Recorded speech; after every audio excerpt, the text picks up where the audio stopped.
Today's topic is impact of pandemic and lockdown on migrant laborers and MSMEs.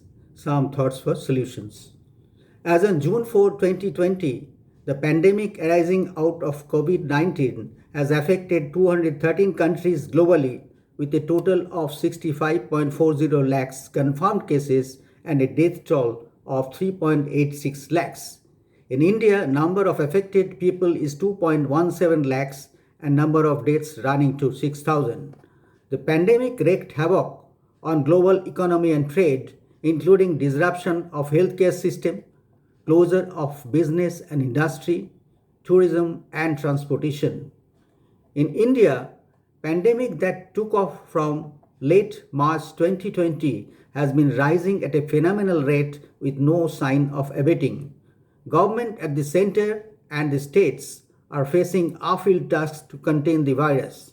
Demands for hospital seats, whether government or private, medical services from doctors and nurses, support staff, and the befitting funds all are in doldrums. Nationwide lockdown imposed on March 25 have been extended fifth time for the period up to end of June with some relaxation for non-containment areas.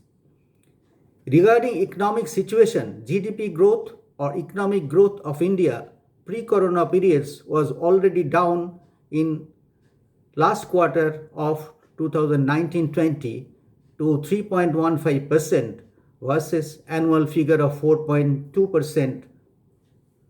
Corona and lockdown effects are causing scary downturn in coming quarters. Global rating agency Fitch forecasted India's GDP growth for 2021 to be 0.8% only. India's fiscal deficit 1920 already 4.6% of GDP, that is highest in 7 years. It is likely to reach a sorrowful figure for next financial year. However, in view of India's inherent strength and resilience and scale of consuming population, I believe the economy will bounce back to a respectable figure defying such projections. Pandemic with lockdown wreaked havoc on the national and global economy. It has left millions of people jobless, MSME industry in shambles, and government exchequer in quandary. No specific methods of cure by use of vaccine and or medicines to check the spread is on the anvil. Economists are becoming restless with one theory or the other to arrest the downturn in the depression deeper than the last Great Depressions of 1930s. A main cause of Great Depression was overproduction. Factories and firms were producing more goods than people could afford to buy. As a result, the prices fell, factories closed, and workers were laid off. The current depression is, however, due to forced closure of all industrial and business activities, whether labor or capital intensive, small or big, government or private, organized or unorganized. Only exception is healthcare, which is again free of charge and it costs to the government exchequer rampantly. India's unemployment figure has now been skyrocketing to 23.5%. Situation is further aggravated by on-the-move migrant laborers stranded at various places all over India.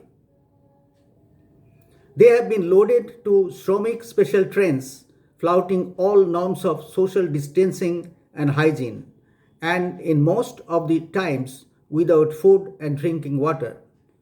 Few of the workers and their family members even faced deaths by run over in railway tracks, road accidents, and hunger.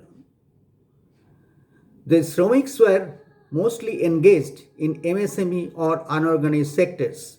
MSME sector constitute of over 67 lakhs units, 90% belonging to micro category.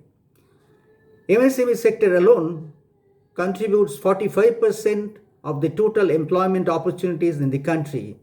It has a share of 50% of total exports from India and 29% of total GDP.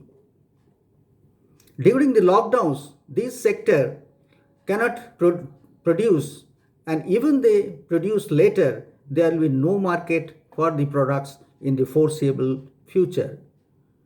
To add to the misery, in Orissa and in my home state, West Bengal, the cyclone Amphan on May 20 ravaged and wiped off several districts.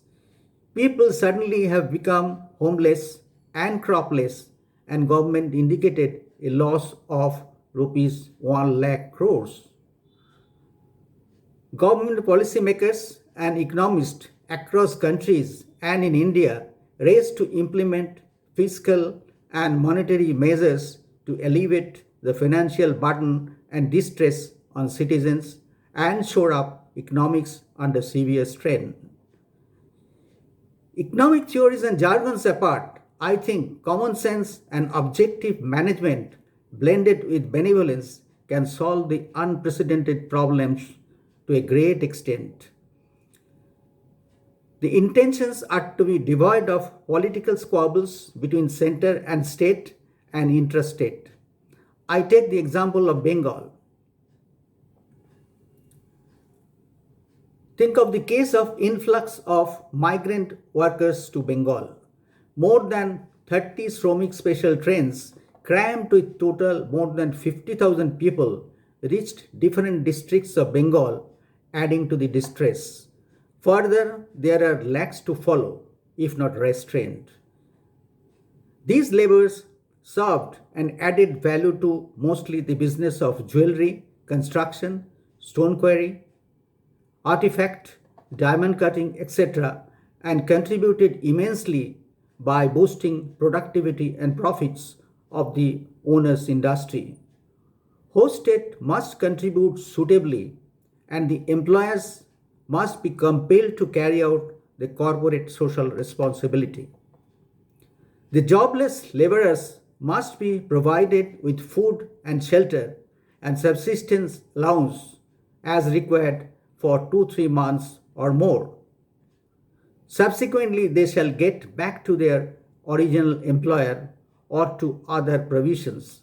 In exception cases, the remaining lots shall be engaged in upcoming outfits with similar or retrained skill sets. Similar principles and practice should apply to all states, and the same should be enforced by the central government.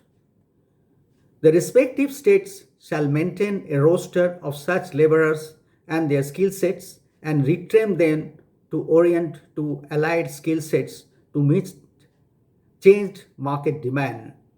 It is feasible that the states create additional jobs in healthcare, infrastructure, MSMEs with new product lines, and in rebuilding districts devastated in Amphan. Opportunities in business and transaction and education in digital platform will be reborn, and this will pave the way for near future. The retrained workers may be used thereof gainfully. A separate establishment in PPP model or otherwise will accelerate the process of rehabilitation with greater ease. In case of MSMEs, Government of India have recently declared stimulus package for survival and growth of MSMEs, which includes that global tenders will be disallowed up to rupees 200 crores. Considering the existing productive capacities of MSME, it needs to have demand from market when the days of virus will be waned. Propose we boycott non-essential Chinese goods like decorative lights and shades, mobile toys, material handling equipment, to name a few. Let us reserve such commodities to MSME sector. It is time to arouse nationalism to the desired extent and to have government protectionism in place to support MSMEs and Make in India initiatives. Let the citizens not use them but buy domestic products even at higher prices. Trade agreements with WTO or other protocols need to be revised to meet our national need, no matter of anti-globalization. Migrant workers and also the unemployed youths will not be misfits to MSME in the changed scenario. When the world is in a greater depression and when we have political will and government administrative execution, flow of funds from national and global reliefs and government exchequers and public will not cast a shadow. Only thing is that the funds are to be utilized and reach to the affected bottom line with honesty, integrity, and transparency. In difficult times, we mitigate the risks and learn a lot, which in turn build newer potential to take on greater challenges. Turning disadvantage to advantage is not a saying but could be a stimulating reality that history has proved time and again. So India will rise again above the heads of many in the world. Thank you.